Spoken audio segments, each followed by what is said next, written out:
Mr. President, I have come to the floor today to talk about an important piece of the Democrats' Fair Shot agenda, ensuring women across America have access to the basic and often life-saving health care benefits guaranteed under the Affordable Care Act. Mr. President, just a few months ago, 5 men on the Supreme Court decided there should be a group of women across America who are required to ask their boss for permission to access basic health care, and that a corporation should have more rights than the women it employs. Just a few months ago, those 5 men rolled back the clock on millions of women across America. And as the ink was still drying on Justice Alito's misguided opinion in the Hobby Lobby case, I made an unwavering commitment to do everything I could to protect women's access to health care, since the 5 male justices of the Supreme Court decided that they would not. That's why I worked with my partner, the senior senator from Colorado, to introduce the Not My Boss's Business Act to restore those lost benefits and protect women's health care. And I'm proud that in the months since, we have received strong support from men and women across the country. Our straightforward and simple legislation would ensure that no CEO or corporation can come between you and your guaranteed access to health care, period. This shouldn't be a controversial issue. In fact, nearly 7 in 10 people say health plans should cover birth control. The only controversy about birth control today is the fact that it's 2014 and we are still fighting for this basic health care that is used by 99% of the sexually active women in this country. But despite the resounding outrage we have heard from women and men across America, Senate Republicans stood with this misguided Supreme Court decision and blocked our efforts to right this wrong. Mr. President, if our colleagues on the other side of the aisle thought their obstruction of the Not My Boss's Business Act in July would end this conversation, they were dead wrong. Since then, millions of Americans have taken action. They have voiced their outrage on social media. They have organized action in their communities, and they will continue to speak out until Congress, in turn, takes action.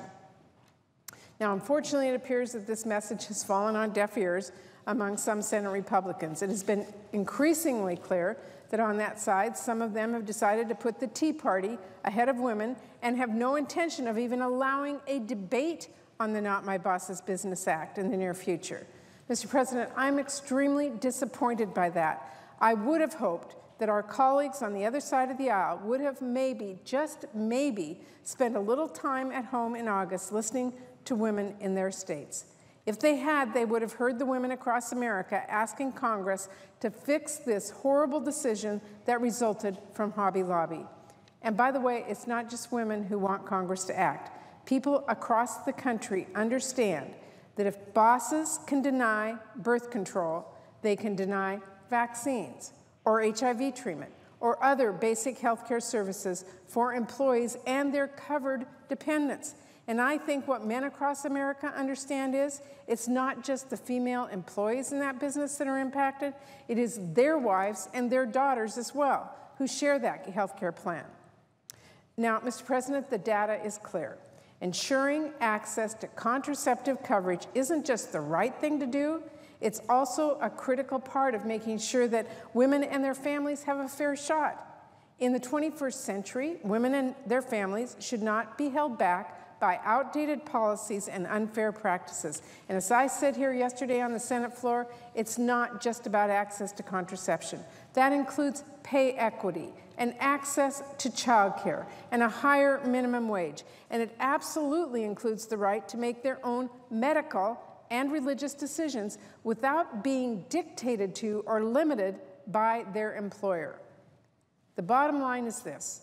Women use birth control for a host of reasons, none of which should require a permission slip from their boss. Now, unfortunately, Mr. President, Americans are most likely not surprised by what they're seeing. This obstruction is coming from members of the same party that has been threatening to subject women to invasive and degrading ultrasounds. The same party that had candidates making outrageous statements, as we all remember, about legitimate rape, and then defending those comments during their disastrous book tour. That same party on the Capitol Hill and state houses across America and at courtrooms at all levels are actively attempting to block women's ability to make their own decisions about their own health. They have shown that they will just go about to any length to limit access to care. Now, just in the past few weeks, we've seen last-ditch efforts from Republicans to distract from their embarrassing record on women's health by claiming to support, and I quote, cheaper and easier access to contraception by simply making it over the counter. Well, the reality is that these proposals would actually cost women more by forcing them to pay out of pocket for the birth control they're getting now at no cost, thanks to the Affordable Care Act.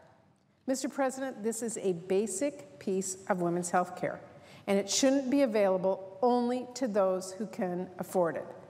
You know, the American people aren't fooled. In fact, just yesterday, PolitiFact rated one Republican birth control claim as mostly false, given that it was, quote, lacking in concrete details.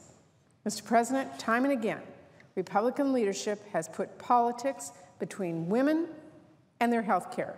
And now, with their continued obstruction, they have put employers between women and their access to free or low-cost basic health care under the Affordable Care Act. They have shown us that they are not focused on what's best for women. They are focused on political calculations, appeasing the far right, and their continued efforts to do whatever it takes to push their extreme agenda, even when it burdens working women and their families. But, Mr. President, despite this disappointing turn of events, I stand here today to say the deck is stacked against them, because millions of women who benefit from this basic and often life-saving health care will not be silenced, and they are still watching. Thank you, Mr. President. I yield the floor.